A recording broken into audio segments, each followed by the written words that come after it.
The common Hindu, they believe in a philosophy of samsara, that is death, birth, rebirth. Philosophy of samsara that is called as transmigration of the soul. They believe that how can Almighty God be as just? He created some people rich, some people poor, some people crippled. So they came up with this philosophy, the philosophy of samsara, based on the verse of Bhagavad Gita, chapter number 2, verse number 22. That when a human being throws away his old clothes and puts on new clothes, similarly a soul takes up a new body. And based on the verse of Bhadayanka Upanishad, part number 4, chapter number 4, verse number 3, that when a caterpillar climbs on a grass of blade and it jumps onto another blade, similarly a soul takes up a new body. So based on these two verses, they came up with this philosophy of samsara. They also believe in karma. Karma is actions. Actions not only of the body, but actions of the soul. Based on the philosophy, what you sow, you shall reap.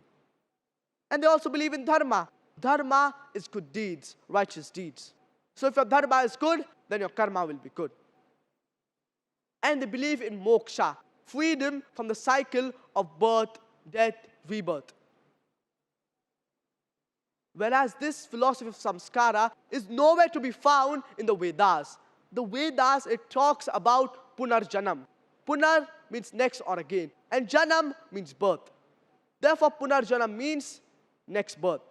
So the Vedas, it talks about the hereafter. Whereas it does not talk about death, birth, rebirth, philosophy of samsara. And it is mentioned in Rig Veda, book number 10, hymn number 16, mantra number 4 and 5. The Vedas, it talks about hereafter. So Vedas have got no problem in agreeing with hereafter. It even talks about Swarg, that's paradise, that you will have rivers of milk flowing beneath your feet. You will have peace in Swarg. It's several places. Atharva Ved, book number 2, hymn number 34, mantra number 5. Atharva Ved, book number 4, hymn number 34, mantra number 6. And in Rig Veda, book number 10, hymn number 95, mantra number 18. It even talks about hellfire, the torment of the hellfire. In Rig Veda, book number 4, hymn number 5, mantra number 4.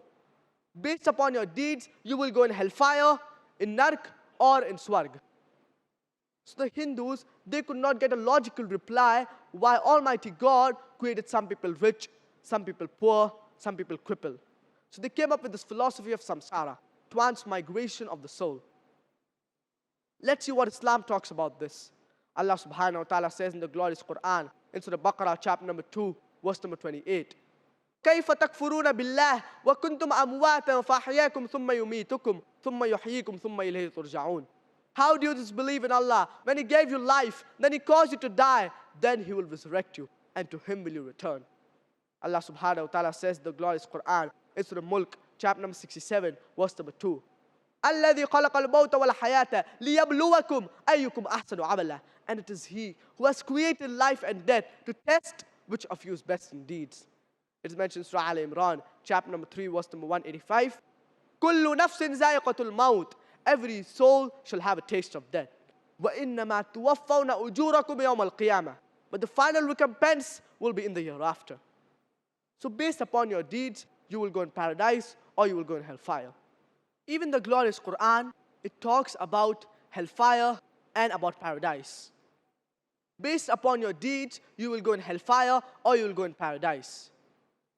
It talks about Jannah. Jannah is paradise. That you will have fruits, you will have pomegranate, you will have peace in Jannah. So it talks about Jannah. And it even talks about hellfire. It's Surah Baqarah, chapter number 2, verse number 23 and 24. So based upon your deeds, you will go in hellfire or you will go in paradise. So the Hindus, they could not get a logical reply why Allah subhanahu wa ta'ala created some people rich, some people poor, some people crippled. So they came up with this philosophy of samsara. As far as the logical reply is concerned, why Allah subhanahu wa ta'ala created some people rich, some people poor, some people crippled. Allah subhanahu wa ta'ala says in the glorious Quran, in Surah Ankabut, chapter number 29, verse number 2. أَحَسِبَ النَّاسُ أَن يُتْرَكُوا أَن يَقُولُوا آمَنَّا وَهُمْ لَا يُفْتَنُونَ. Do the people think, just by saying, I believe in Allah, will they not be tested? Allah subhanahu wa ta'ala says in the glorious Quran, in Surah Baqarah, chapter number 2, verse number 155, وَلَنَبْلُوَنَّكُمْ بِشَيْءٍ مِّنَ الْخَوْفِ وَالْجُوعِ وَنَقْصٍ مِّنَ الْأَمْوَالِ وَالْأَنفُسِ وَالثَّمَرَاتِ وَبَشِّرِ الصَّابِرِينَ. And we shall surely test you with something of fear and hunger and some loss of lives and wealth and fruits, but give glad tidings for those who patiently persevere. Allah subhanahu wa ta'ala says in the glorious Quran, in Surah Anfal, chapter number 8, verse number 28, وَعْلَمُوا أَنَّمَا أَمْوَالُكُمْ وَأَوْلَادُكُمْ فِتْنَةٌ. And know that your wealth and your progeny, they are a test for you. So Allah subhanahu wa ta'ala tests different people in different ways. And depending upon the facilities He has given you, He will test you accordingly. For example, if a teacher, she sets a question paper easy, she will check it strictly. Whereas if she sets the paper difficult, then she will check it leniently. So depending upon the facilities Allah has given you, He will test you accordingly. And regarding the logical reply, while Allah subhanahu wa ta'ala has created some people rich, some people poor, and the third pillar of Islam is zakah. Every rich person who has a saving of more than the nisab level, he should give 2.5% of his saving every lunar year charity. If every rich man gives charity, poverty will eradicate from this world. There will be not a single human being who will die of hunger.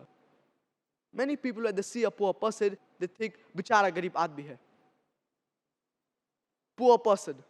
But it is more easier for him to go to Jannah. He will get 100 on 100 in zakat. He has to pay no zakat. Whereas a rich person, if he does not pay the complete zakat, he will be questionable. And our beloved Prophet Muhammad sallallahu alaihi wasallam said that it is more easier for a poor man to go into Jannah, into paradise, rather than a rich man. So depending upon the facilities Allah has given you, He will test you accordingly. For example, if some parents, they get a crippled child or a blind child, so Allah subhanahu wa ta'ala is testing them. If they are pious parents, Allah subhanahu wa ta'ala is testing them, yet do they believe in Allah subhanahu wa ta'ala or not? After giving them such children, do they believe in Allah subhanahu wa ta'ala or not? So, more difficult the test, more greater the reward. So depending upon the facilities Allah has given you, He will test you accordingly. The sixth pillar of Iman is Qadr, that is destiny. Even in Hinduism, the Hindus, they believe in Qadr, that is destiny. That Allah subhanahu wa ta'ala has written the destiny of a human being, where he will be born, where he'll die, whether he will be born in a rich family or a poor family. Same thing is there in Islam. So this was in brief regarding the 6 pillars of Iman.